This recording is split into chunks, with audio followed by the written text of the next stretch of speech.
এই র্যালি পূর্ব সমাবেশ সভাপতিত্ব করছেন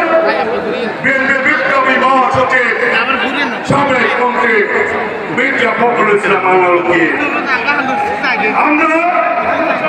শ্রদ্ধা করে স্মরণ করি স্বাধীনতার মহান ঘোষক সিপাহী জনতা বিপ্লবের মধ্য দিয়ে যিনি বাংলাদেশের মানুষকে বহুদল গণতন্ত্র দিয়েছেন সেই শহীদ রাষ্ট্রপতি জিয়াউর রহমানকে আমরা শ্রদ্ধা করে স্মরণ করি গণতান্ত্রিক আন্দোলনের আপসীন নেত্রী দেশনেত্রী বেগম খালেদা জিয়াকে। প্রিয় ভাইরা,